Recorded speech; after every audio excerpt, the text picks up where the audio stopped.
by the government to influence the social and economic decisions made by people, groups, and organizations. One of the examples of government intervention is price control.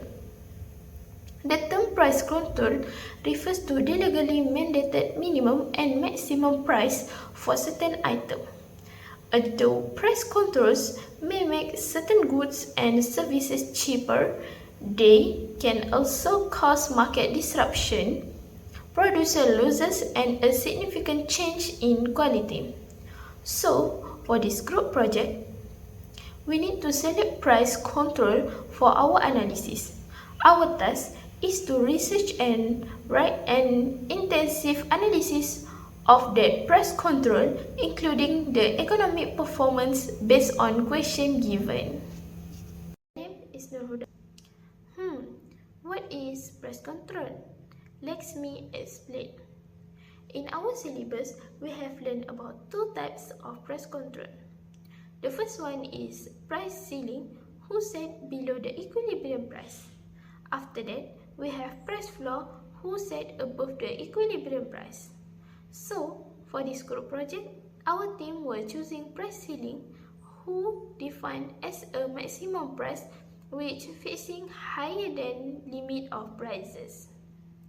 Okay, now I will define about these two types of price control. Price ceiling is non-maximum price which set by government legally. It will prevent essential commodity prices rising above maximum price. Price floor or minimum price that government legally established. This price control will help producer and prevent prices of goods and services reduced below minimum price. Question 3. What are the benefits of maximum pricing? One of the benefits towards consumers is they can enjoy goods and services at cheaper prices compared to other countries such as Singapore. Not only that, the price ceiling could also prevent the market price from rising after a certain level, which could harm consumers, especially the ones who live in poverty. Lastly, the maximum price is done for the sake of maintaining justice and fairness that will benefit social welfare. Now, let's move to disadvantage maximum or minimum price. Firstly, it's unfair to producer. Maximum pricing forces producer to sell their product at lower price, which means they cannot earn high profit. This discourages them from produce more goods. After that, it will create shortage and excess demand. When prices are capped, producer might cut down on production due to lower profit. This could result in several shortage and excessive demand in the market. After that, it can encourage black market in illegal activities. Producer might resort to smuggling or selling commodities in neighboring countries at higher price to gain more profit. This results in the growth of illegal market. After that, it will impact on local.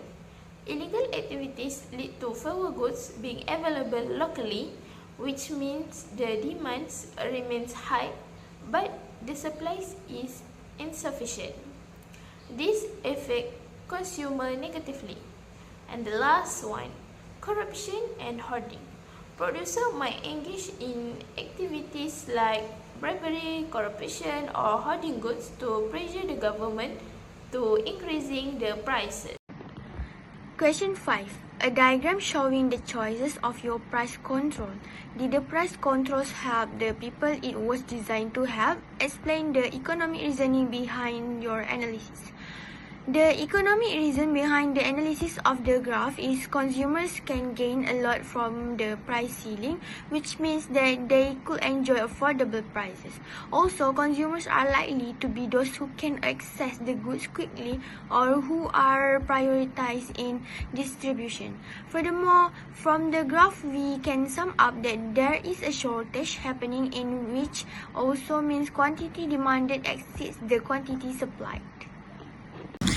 So next, I will deliver my speech based on the article that discussing an important update regarding Malaysia's fuel prices. So, as of June 10, 2024, the Malaysian government has set a new ceiling pump price for diesel in Peninsular Malaysia at RM3.35 per litre, which is a significant increase from the previous price of RM2.15 per litre. This price adjustment is part of the government's effort to reduce leakage in subsidized diesel. In addition to this, the government has introduced subsidies for certain groups of vehicles that rely on diesel fuel. While some diesel users have raised concern over the price hike, so the government maintains that despite the increase, this remains one of the lowest diesel prices in this region. So they assure citizens that the subsidies provided will help ease the burden for those who need it the most. So, from this article, we can determine who will gain from this intervention and who will suffer from it.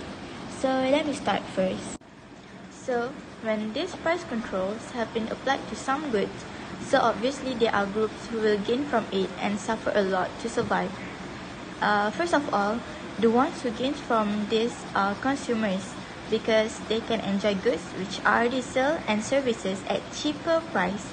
They are not more than RM3.35 per litre. Meanwhile, the government also can be in the group that gains. It is because they could save 4 billion ringgits annually because of the subsidies given towards targeted groups.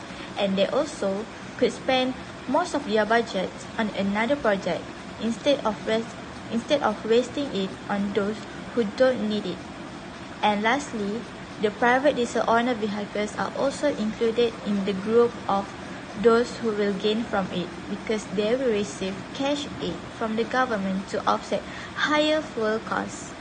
In addition, those who are in a group that will suffer from the price ceilings are producers, while producers will suffer from it. It is because they won't gain any profits because they have to sell at the lowest price according to the maximum price, like RM3.35. So that is the limit of the price that they could put, and not more than that, as well as to those non-targeted groups because they won't get either cash aid or subsidies.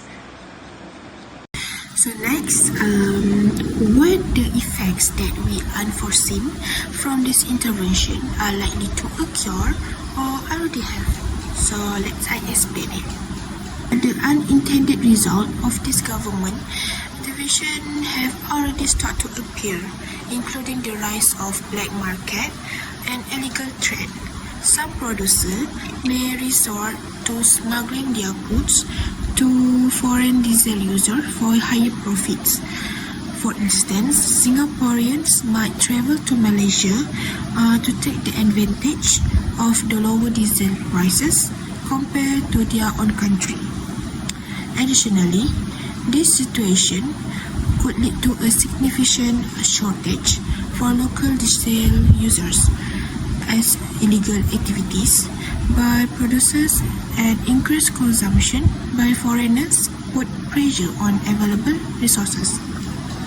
Furthermore, this policy may widen economic inequality among citizens.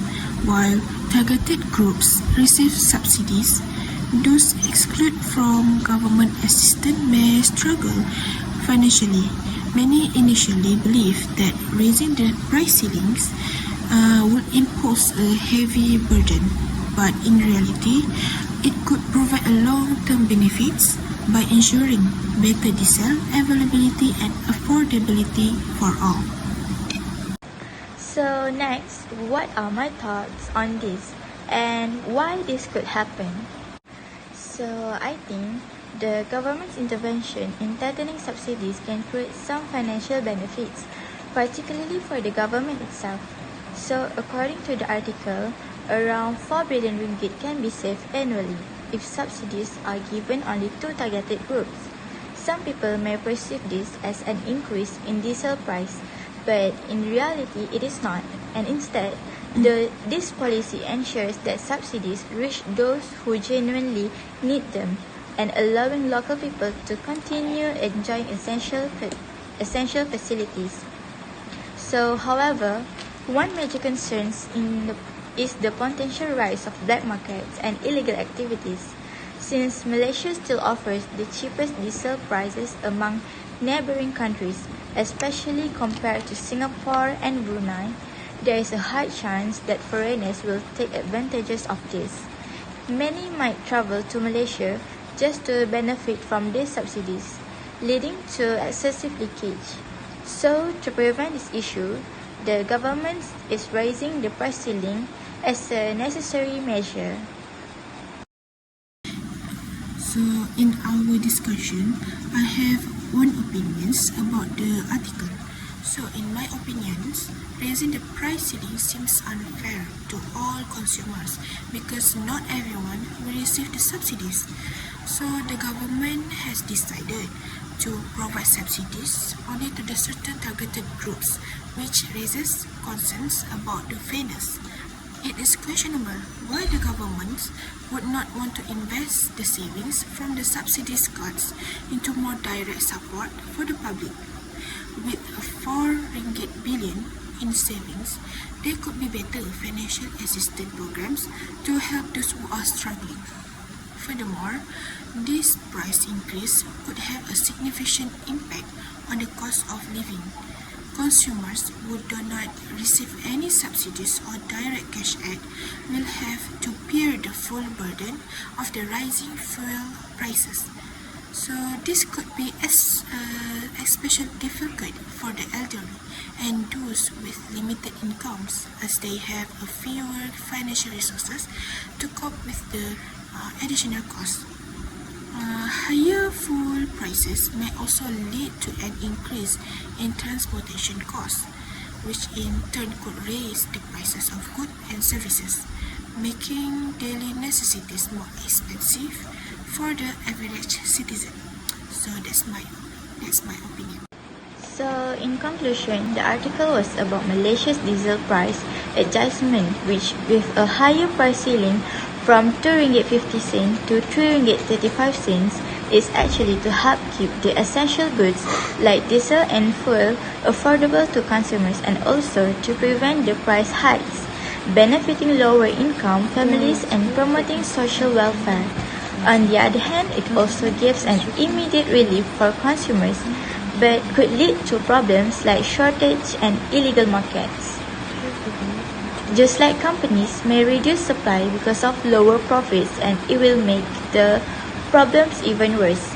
For instance, for short-term success, the price ceiling protects consumers, but for long-term success, it will depend on proper enforcement and addressing issues like black markets and market disruption.